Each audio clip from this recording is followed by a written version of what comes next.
Hello and welcome to my channel. In this video we will be looking at experimental methods, which you need to know for AQA A-level psychology in the subtopic of research methods. I hope you enjoy this video and find it helpful. Let's get started. An experiment is a test of difference where an investigation is carried out to scientifically test a hypothesis. An independent variable, the cause, is manipulated and the dependent variable, the effect, is measured. Any extraneous variables are controlled. This allows researchers to determine a cause and effect relationship. Subjectivity and objectivity. Subjectivity refers to the way personal feelings, opinions, emotions, values, interpretations, viewpoints, and experiences influence an individual's perception and understanding of a situation or concept. Subjective measures. Surveys and questionnaires. These often include Likert scale questions, e.g., on a scale of 1 to 5, how satisfied are you, where respondents express their feelings or opinions. Interviews. Conducting one-on-one interviews allows for in-depth exploration of individual perspectives and experiences. Open-ended questions can lead to rich qualitative data. Focus groups. A small group of people to discuss a topic can provide insights into collective attitudes and feelings. The interaction among participants can reveal different viewpoints.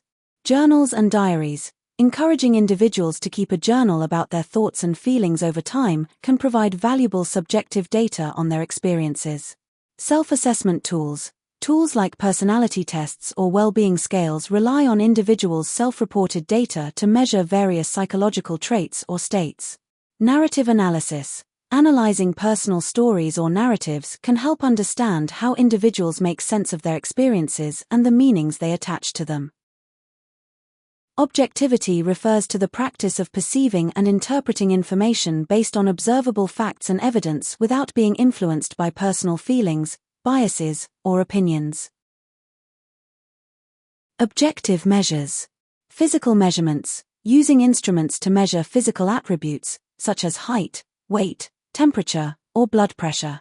For example, pedometer to accurately record the precise number of miles walked. Automated data collection. Using technology, such as sensors or software, to gather data automatically. For example, fitness trackers can objectively measure steps taken, heart rate, and sleep patterns.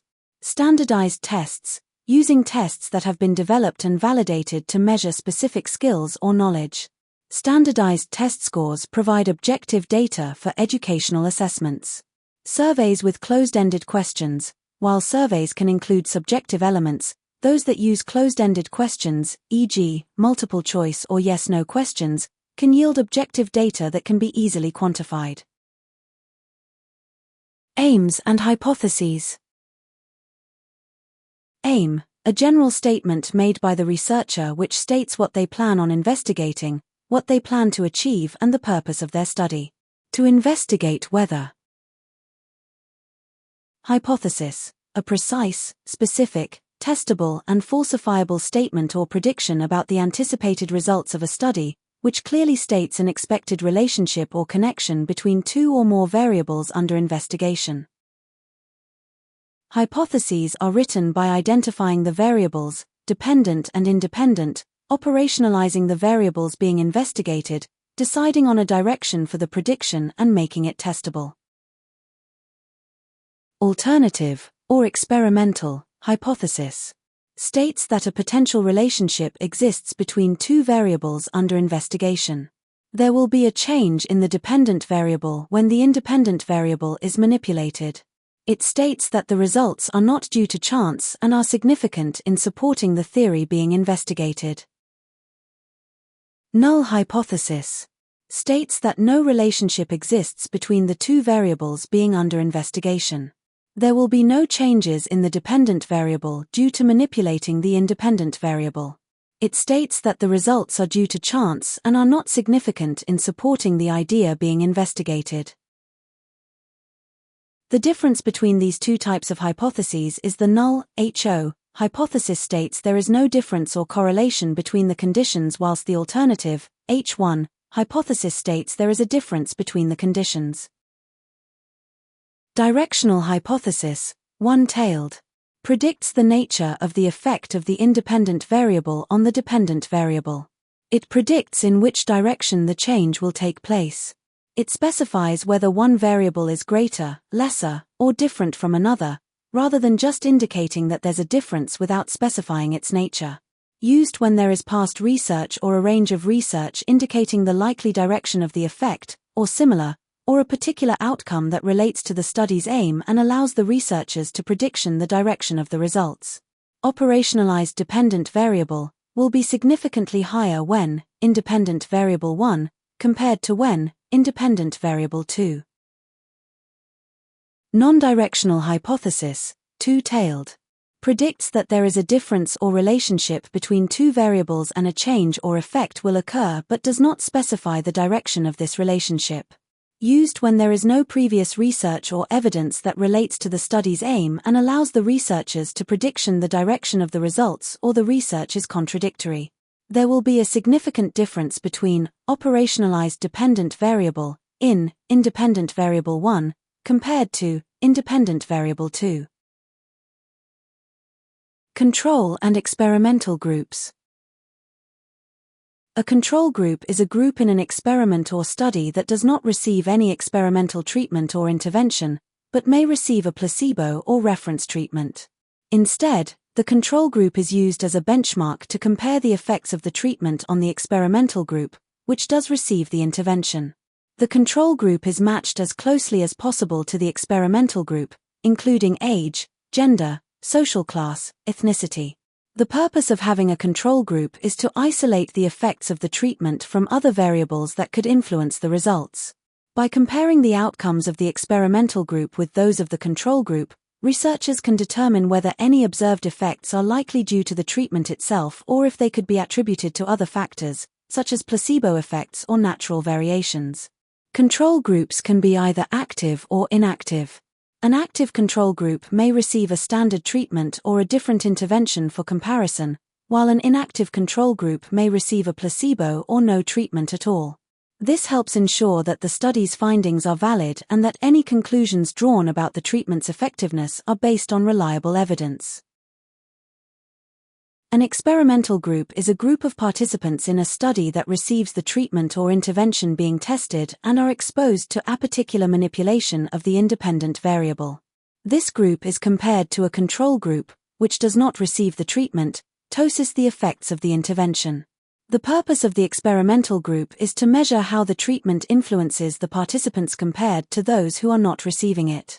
By observing changes in the experimental group, researchers can determine the effectiveness of the treatment and identify any potential outcomes or side effects.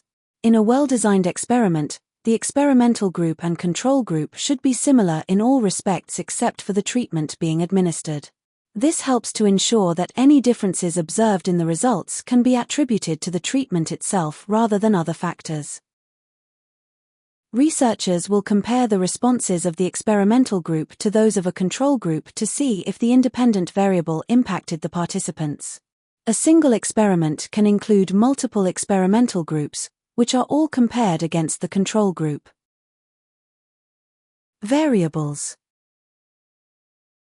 Variable, any characteristic, number, or quantity that can be measured or counted in experimental investigations. Variables provide the foundation for examining relationships, drawing conclusions, and making predictions in research studies. Independent variable, the variable the experimenter manipulates or changes to observe and measure its assumed direct effect on the dependent variable, presumably making the for the cause in a cause and effect relationship. Dependent variable, the variable the experimenter observes to measure the outcome or effect assumably caused by the experimenter's manipulation or change of the independent variable, presumably making the DV the effect in a cause and effect relationship. Operationalization of variables, the process of defining and measuring variables in a way that allows them to be observed and quantified in a research study. This involves specifying how the abstract and more general concepts and constructs, variables, under investigation will be measured and what criteria will be used to assess them. Extraneous variable, Any variable other than the 4 that is unmeasured and has the potential to affect the DV and does not vary systematically with the 4. These variables can be and need to be controlled, minimized, or accounted for and kept constant to avoid affecting the DV. Confounding variable. Any variable other than the 4 that is unmeasured and has an effect on the DV and changes systematically with the 4. These variables confound the relationship between an independent and a dependent variable by suggesting the presence of a spurious correlation. Participant variables. Individual differences, internal and unique characteristics and traits that each participant possesses in a study and could affect the way a participant responds to an experimental condition.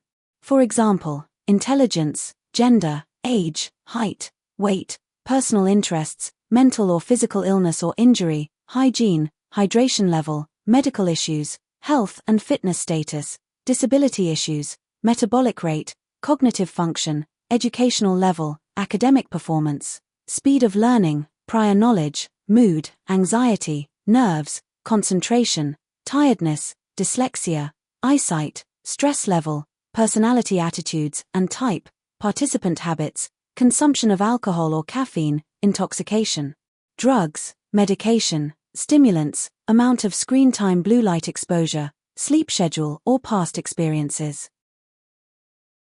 Situational variables, external factors, conditions, or characteristics in and related to the environment that can influence a participant's behavior, responses or decision-making. For example, lighting, noise, time of day, morning or evening, weather, location, the presence of others, group dynamics, societal norms, time pressure, level of risk, room temperature, distractions in the room, material presented to participants, difficulty of questions or the clarity of instructions. Demand characteristics, clues, cues, or signals in an experimental setting that hint or convey to the participants the purpose of the research or the researcher's expectations, predictions or hopes, causing the participants to change their behavior either in a conscious, intentional, or unintentional way that matches these expectations, potentially biasing the results. Participants may change their behavior and take on a good or negative participant role or an apprehensive or faithful subject role. Participants may alter their behavior based on their perceptions of what the researcher expects, desires or wants from them, please you effect, or participants may intentionally underperform to sabotage the study's results, screw you effect. For example, their surroundings, e.g. laboratory setting, the researcher's characteristics, the researcher's behavior, e.g. nonverbal communication, experimenter-investigator effects, explicit or implicit communication, their interpretation of what is going on in the situation, study rumors, and the order of the procedure. Order effects. The tendency for participants who repeat the same or similar test more than once to change their performance or behavior because of the influence of the sequence or order in which conditions are presented. Order effects can lead to biases, such as practice effects, where participants improve over time, or fatigue effects, where participants perform worse due to tiredness. Carryover effects. The tendency for participants who partake in multiple experimental conditions to persist and retain the effects of a treatment or intervention they have acquired in a previous condition. This can lead to confounding results, making it difficult to determine whether observed effects are due to the new condition or residual effects from the previous treatment. Sampling bias. When a sample does not accurately represent the population being studied and all individuals do not have an equal chance of being selected. This can happen when there are systematic errors in the sampling process, leading to overrepresentation or underrepresentation of certain groups within the sample. This restricts the generalization of results to only groups that share characteristics with the sample. Sampling bias occurs during data collection and refers to the method of sampling, not the sample itself. Volunteer bias, also known as self-selection bias, occurs when individuals who choose to participate in a study differ in significant ways from those who do not volunteer.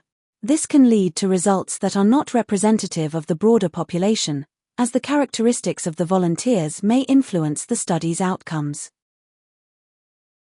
Non-response bias occurs when individuals selected for a survey or study do not respond, and their lack of response is related to the characteristics of those individuals.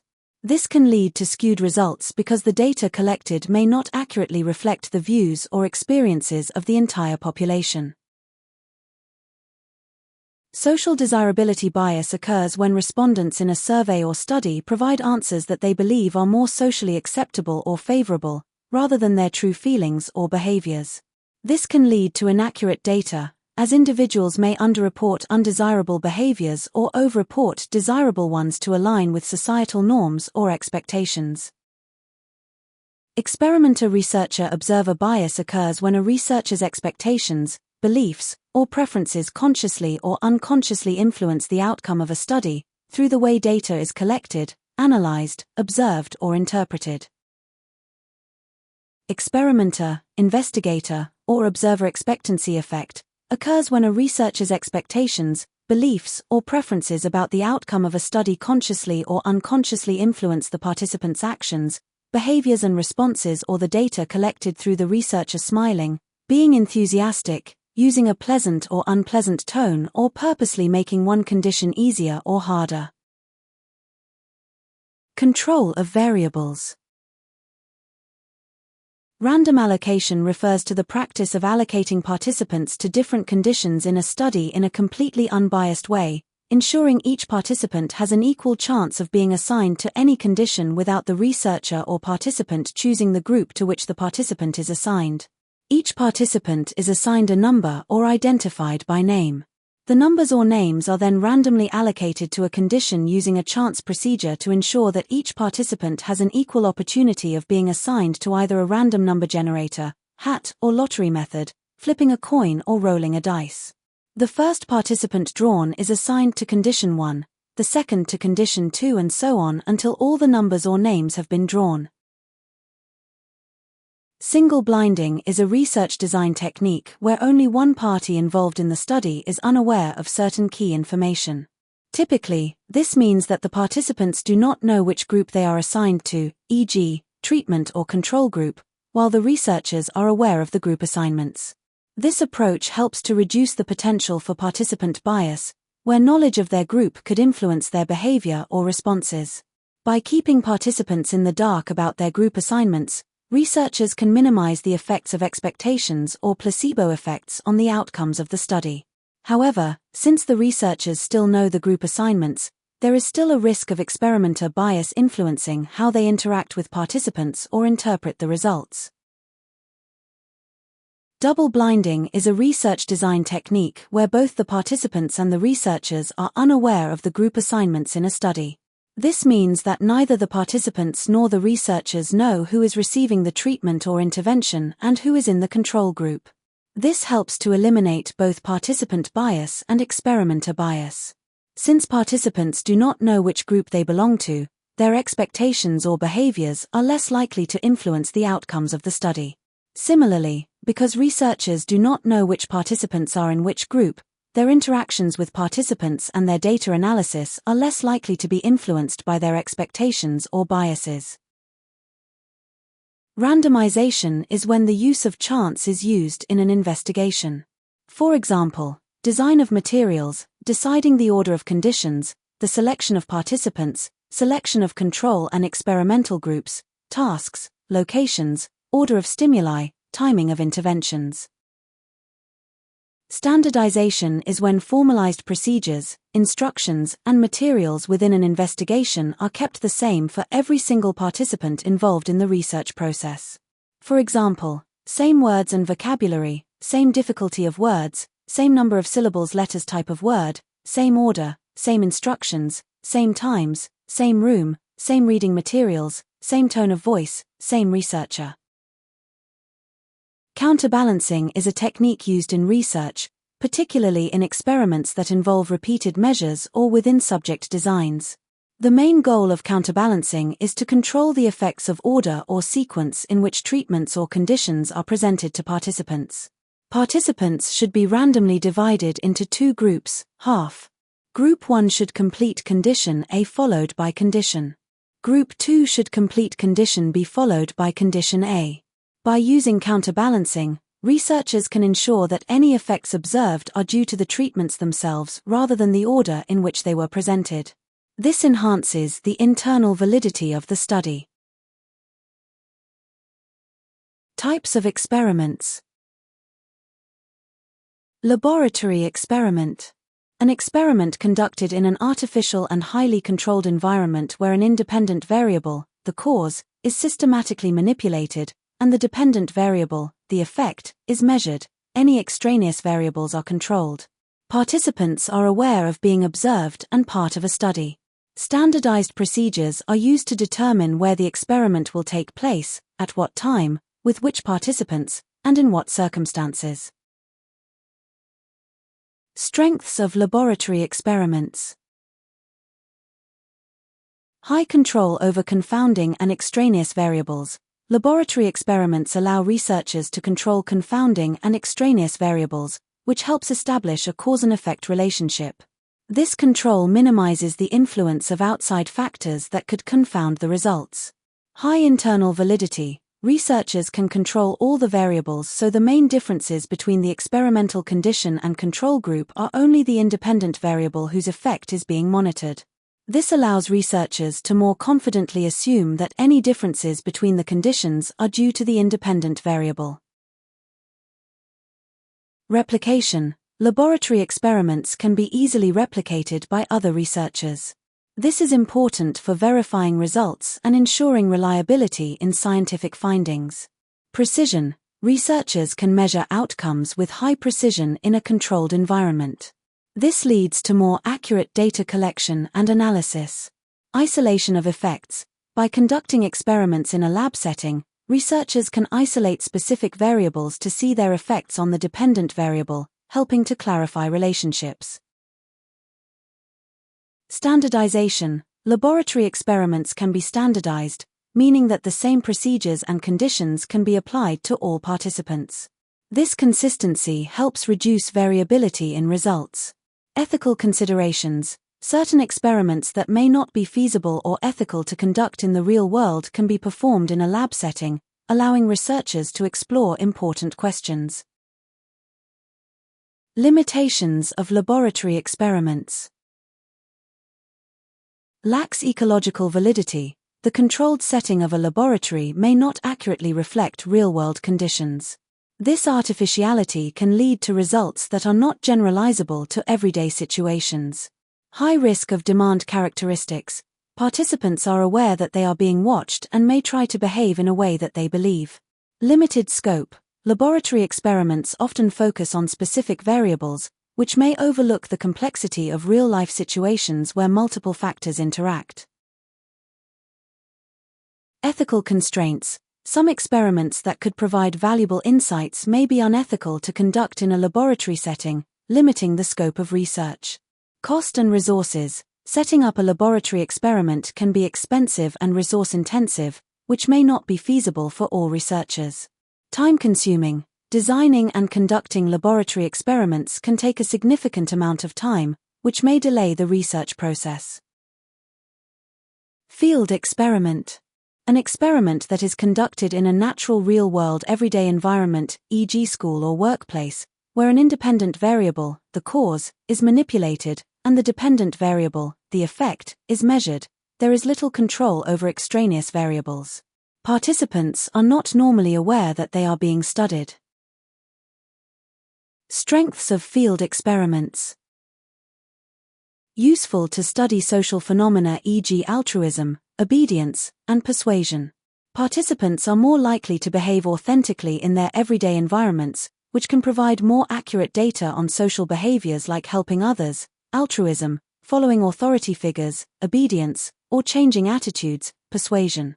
High ecological validity. Field experiments are conducted in real-world settings, which allows researchers to observe behavior in a more natural context.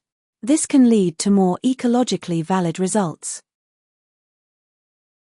Reduces demand characteristics. Since participants are often unaware that they are part of an experiment, there is a lower risk of demand characteristics influencing their behavior. This can lead to more genuine responses. Good population validity. Findings from field experiments are often more generalizable to everyday situations because they take place in the environments where behaviors naturally occur and the sample usually involves a more diverse range of participants. Complex interactions. Field experiments can capture complex interactions and variables that may not be feasible to replicate in a laboratory setting, providing a more comprehensive understanding of the phenomenon being studied.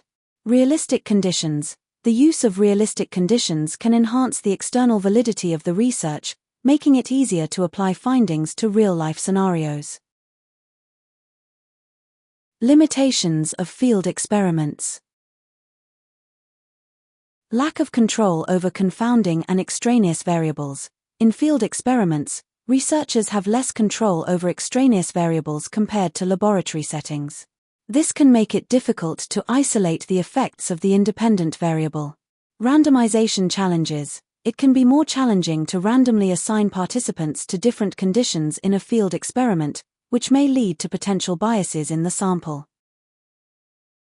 Ethical concerns. Conducting field experiments may raise ethical issues, especially if participants are unaware they are part of a study or if the manipulation could cause harm. External influences. Uncontrolled external factors, such as weather or social events, can impact the results and make it hard to replicate the experiment.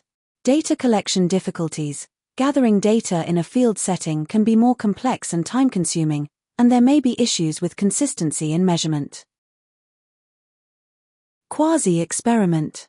An experiment where the independent variable, 4, is naturally occurring and has not been manipulated by the researcher with its effects on the dependent variable, dV, being measured either in a laboratory or could be naturally occurring.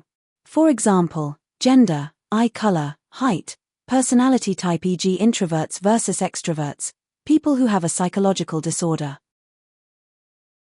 Strengths of quasi-experiments. Good practicality. Quasi-experiments are often easier to implement than true experiments because they do not require random assignment. This makes them more feasible in real-world settings where randomization may not be possible. Ethical considerations. In situations where it would be unethical to manipulate variables, e.g., exposing participants to harmful conditions, quasi-experiments provide a way to study the effects of these variables without compromising ethical standards. High ecological validity. Quasi-experiments often take place in natural settings, allowing researchers to observe behaviors in a more realistic context. Limitations of quasi-experiments. Lacks control of random allocation. There is a high risk of selection bias, as participants cannot be randomly allocated to an experimental group or control group. This means that the groups being compared may differ in significant ways other than the treatment, making it difficult to establish clear causal relationships. Lacks control over confounding variables. Even with efforts to control for confounding variables, it's challenging to account for all possible influences. This can lead to alternative explanations for the observed effects, reducing the internal validity of the findings. Limited control over variables. Researchers may have less control over the experimental conditions compared to true experiments. This can make it harder to isolate the effects of the independent variable. Generalizability issues. Lacks population validity. Findings from quasi-experiments may not always be generalizable to other settings or populations, especially if the study is conducted in a specific context that may not represent broader scenarios. Potential for measurement bias. If the measures used to assess outcomes are not reliable or valid, it can affect the conclusions drawn from the study. Natural experiments. An experiment where the independent variable, 4, would have occurred anyways without the researcher's presence and is not manipulated by the researcher with its effect on the dependent variable, dV, being measured either in a laboratory setting or naturally occurring. For example, studying reactions to earthquakes, educational outcomes of school pupils who experience a lot of stress versus those who do not, effects of institutionalization, natural disasters, policy changes, or social movements. Strengths of natural experiments. High ecological validity. Natural experiments occur in real-world settings, allowing researchers to observe the effects of interventions or changes as they happen naturally. Ethical considerations. In cases where random assignment would be unethical, e.g., studying the effects of a harmful substance, natural experiments give researchers the opportunity to study and investigate the effects of naturally occurring events, policies, or topics, which would otherwise be ethically or socially unacceptable to investigate. Access to large populations. Natural experiments often involve large populations affected by a specific event or policy change, providing a wealth of data for analysis and increasing the generalizability of the results. Reduced researcher bias. Since the events occur naturally, there is less opportunity for researcher bias in the manipulation of variables, which can enhance the credibility of the findings. Opportunity for longitudinal analysis. Natural experiments can allow for longitudinal studies, where researchers can observe changes over time, providing insights into long-term effects and trends. Limitations of natural experiments. Time-consuming and expensive. Naturally occurring events are rare and therefore it may not be appropriate to study and base theories and hypotheses of these experiments. Lacks control over independent variables. Researchers have little control over the independent variable since it is not manipulated. This can make it difficult to determine causality, as other external factors may influence the results. Lacks control over confounding and extraneous variables. Similar to quasi-experiments, natural experiments can be affected by confounding variables that are not accounted for. These variables can obscure the true relationship between the independent and dependent variables. Lacks population validity. The findings from a natural experiment may not be applicable to other contexts or populations, especially if the event or condition studied is unique to a specific location or time. Sampling methods. Sampling. The process of selecting a representative group from the population under study. Target population. The total group of individuals from which the sample might be drawn. Sample. A subset or group of individuals selected from and representative of the target population for a study or investigation. Those included in the sample are termed participants. Generalizability. The ability to apply research findings from a sample to the broader target population, contingent on the sample being representative of that population. Probability sampling is a sampling technique where each member of a population has a known, non-zero chance of being selected to be part of the sample. Participants are chosen randomly, which helps eliminate bias in the selection process. Because of its random nature, probability sampling allows for findings to be generalized to the larger population, as the sample is representative of the wider population, making it a robust method for quantitative research. Non-probability sampling is a sampling technique where not all members of the population have a known or equal chance of being selected for the sample. Participants are selected based on specific criteria or the judgment of the researcher, rather than through a random process. Because of its subjective nature, non-probability sampling cannot be generalized to the larger population, as sample may not be representative of the wider population and the findings may not be applicable to other groups or settings. Volunteer sampling, non-probability. Where participants self-select themselves to become part of a study because they are willing or have an interest and offer in response to an advert in a newspaper, on a notice board or online or when asked to by a researcher.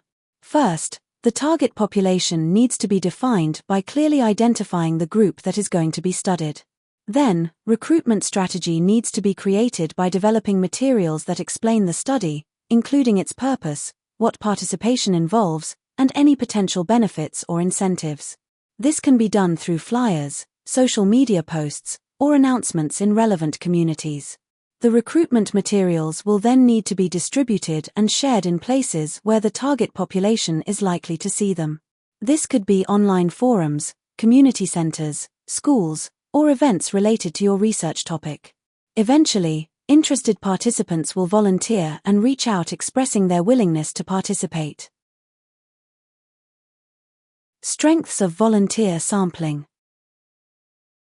Accessibility. It's often easier and quicker to gather participants since individuals can volunteer at their convenience and minimal input is required from the researcher, as the psychologist will usually wait for volunteers to come to them. This can lead to faster data collection compared to other sampling methods. Cost-effective, volunteer sampling can be less expensive than other methods because it typically doesn't require extensive resources for recruitment. Researchers can save on costs associated with outreach and compensation. Willingness to participate. Participants who volunteer are usually more motivated, happy, cooperative, willing, and interested in the study topic. This can lead to more engaged and thoughtful responses, potentially improving the quality of the data collected. Ethical considerations. Since participation is voluntary, it aligns with ethical research practices that respect individuals' autonomy and right to choose whether to participate. Limitations of volunteer sampling. Lacks population validity. The sample is not randomly selected and is unlikely to be representative of the wider population, as people who volunteer to participate tend to be more confident, helpful, curious, and extrovert. This can affect the generalizability of the findings, as certain groups may be overrepresented or underreported. Volunteer bias. Participants who choose to volunteer may have specific characteristics, interests, or motivations that differ from those who do not. For example, individuals who are particularly passionate about the research topic or have had relevant personal experiences are more likely to participate. This can lead to a sample that is not representative of the broader population, as it may overrepresent certain viewpoints or demographics. Sample bias. Sample bias can arise when the method of recruitment itself leads to an unrepresentative sample. For instance, if a study is advertised in specific locations, like online forums or community centers, that attract a certain type of person, it may miss out on other groups. This can result in a skewed sample that does not accurately reflect the diversity of the population, ultimately affecting the validity of the study's findings. Opportunity connivance sampling. Non-probability. Where participants are selected and recruited because they are easily available and accessible at the time of the study, they are physical proximate to the researcher, or they are willingness to participate. First, the target population needs to be defined by clearly identifying the group that is going to be studied. Then, the location of which the participants will be found needs to be identified, e.g., a public place, a specific event, or an online platform. Next, potential participants, who fit the target population, will need to be approached at the identified location and spoken to, in order to identify whether they would be willing to participate in the study. Strengths of opportunity sampling. Ease of use. Opportunity sampling is straightforward to implement because it involves selecting participants who are readily available and willing to participate. This makes it less time-consuming and less complicated compared to other sampling methods. Cost-effective. Since researchers can easily access participants, for example, in a public place or within a specific organization, this method often requires fewer resources, making it a cost-effective option for conducting research. Quick data collection. Researchers can gather data rapidly, which is particularly useful in situations where time is a critical factor. This allows for faster results and quicker decision-making. Flexibility. Opportunity sampling allows researchers to adapt their sampling strategy based on the context or environment, which can be beneficial in exploratory research where specific hypotheses are not yet established. Limitations of opportunity sampling. Researcher bias. Researchers may unconsciously or consciously approach or ask people who look like they will be a good fit for the aim or hypothesis of their study. This can lead to skewed results. Lacks population validity. The sample is not randomly selected and is unlikely to be representative of the wider population, as the participants are selected based on their availability. This can affect the generalizability of the findings, as certain groups may be overrepresented or underrepresented. Inconsistent data quality. The quality of data may vary depending on the willingness and ability of participants to provide accurate information, which can affect the reliability of the findings. Random sampling, probability. When all members of the target population have an equal chance of being selected through an unbiased selection method. First, the target population needs to be defined by clearly identifying the group that is going to be studied. Then, a sample frame needs to be created by developing a complete list of all members of the population. Next, a unique number will need to be assigned to each member of the population in order for a random sampling method, e.g. lotteries, random computer number generators, random draws, or raffle method, to be used to select the sample. Strengths of random sampling. Good population validity. Random sampling tends to produce a sample that is representative of the larger population, as every individual in the population has an equal chance of being selected. This helps ensure that the findings can be generalized to the broader group. Reduction of bias. Random sampling minimizes selection bias, which occurs when certain individuals are more likely to be chosen than others based on subjective criteria. By randomly selecting participants, researchers can reduce the influence of their own biases.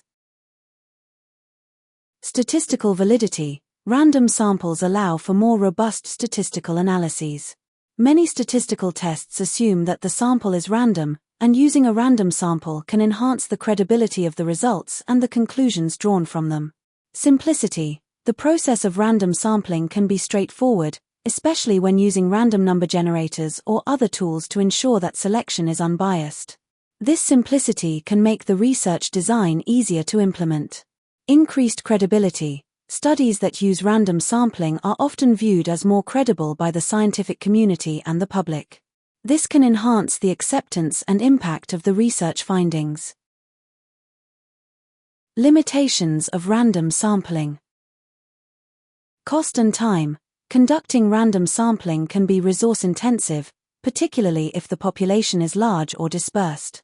It may require significant time and financial investment to ensure that every individual has an equal chance of being selected. Difficulty in accessing the population. In some cases, it may be challenging to obtain a complete list of the population from which to draw a random sample. This can lead to difficulties in achieving true randomness. Non-response bias. Even if a sample is randomly selected, if certain individuals do not respond or participate, it can introduce bias. Non-response can skew the results if the non-respondents differ significantly from those who do participate. Complexity in stratified populations. In populations with distinct subgroups, e.g., different age groups, ethnicities, a simple random sample may not adequately capture the diversity within the population. Stratified sampling might be more appropriate in such cases, but it complicates the sampling process. Sample size issues. A smaller sample size may not adequately represent the population, even with random sampling. If the sample is too small, it can lead to increased variability and less reliable results. Stratified sampling, probability. When the composition of the sample reflects and represents the varying proportions of people in particular homogeneous subgroups, strata, within the target population. First, the target population needs to be defined by clearly identifying the group that is going to be studied. Relevant characteristics need to be chosen and used to identify and divide the sample into strata or subgroups in the population, depending on the relevant characteristics. Each stratum must be mutually exclusive, but together, they must represent the entire population, with all members of the population only being in one stratum. Next, calculate the required proportion from each stratum based on the proportion in the target population. Select a sample at random from each stratum using a random selection method, e.g. assign each student a number, then use a computer, calculator, or random number table to select a specified number of numbers between 0 and X, or hat method, where all names or numbers are placed into a hat and pulled out randomly. Strengths of stratified sampling.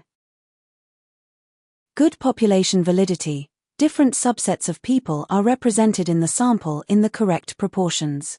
By dividing the population into strata based on specific characteristics, researchers can obtain a more accurate reflection of the entire population's diversity.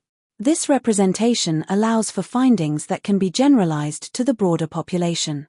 Efficient and manageable. By organizing a population into groups with similar characteristics, researchers save data collection time and can better manage a sample that would otherwise be too large to analyze. Accurate. Produce more precise estimates than simple random sampling when members of the subpopulations are homogeneous relative to the entire population. This gives a study more statistical power. Can reduce costs. The research costs for this sampling method are minimized as researchers save money by dividing a large population into smaller groups containing similar members rather than sampling every individual of a larger population. Limitations of stratified sampling. Homogeneity within strata. If the individuals within each stratum are too similar, the benefits of stratification may be diminished.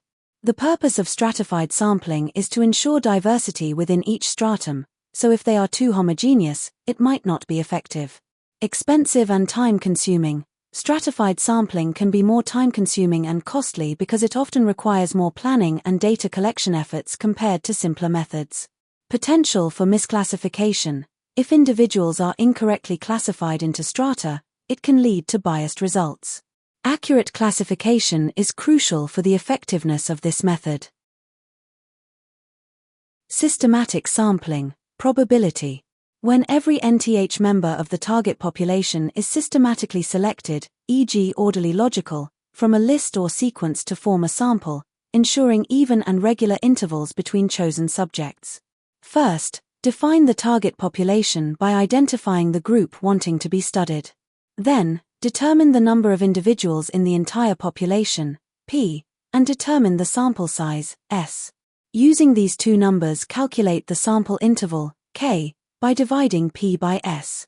After calculating the sample interval, round this number to the nearest whole number. Next, pick a random starting point by choosing a number between 1 and k. This number will be the first individual selected from the entire population list. Finally, go through the entire population list and select every kth individual starting from the random starting point. Strengths of systematic sampling. Reduces researcher bias. Since the selection process is based on a fixed interval rather than subjective choice, it minimizes the influence of the researcher's preferences or judgments. This structured approach ensures that every member of the population has a predetermined chance of being selected, leading to a more objective and representative sample. Known probability. Each individual in the population has a calculable chance of being included in the sample, which can be expressed as a percentage or fraction. Good population validity. Because of the random selection process, probability sampling tends to produce samples that are more representative of the population, leading to more reliable and valid results. Statistical analysis. The results from probability samples can be analyzed using statistical methods, allowing researchers to make inferences about the population from which the sample was drawn. Limitations of systematic sampling. Periodic patterns. If the population has a periodic pattern that coincides with the sampling interval, it can lead to biased results. For example, if you're sampling every 10th person and there's a consistent pattern in the population every 10th person, it could skew your data. Not truly random. While it's systematic, it's not completely random. This can sometimes lead to a lack of representativeness if the starting point is not chosen carefully or if the interval aligns poorly with the population structure. Fixed sampling interval. The fixed interval can be a disadvantage if the population is not homogeneous. Variations within the population might not be captured adequately. Requires a complete list. Systematic sampling requires a complete list of the population, which may not always be available. If the list is incomplete or inaccurate, it can affect the sampling process. Less flexibility. Once the interval is set, it's less flexible compared to other methods like stratified sampling, where adjustments can be made to ensure representation from different subgroups. Experimental designs. Independent groups. Between groups. Where different participants are tested in different conditions of the independent variable. Participants are divided into separate groups, each experiencing a different condition or level of the independent variable. One of these groups is often a control group, which receives no treatment or a placebo, while the other group or groups are experimental groups, which receive different levels of treatment or intervention.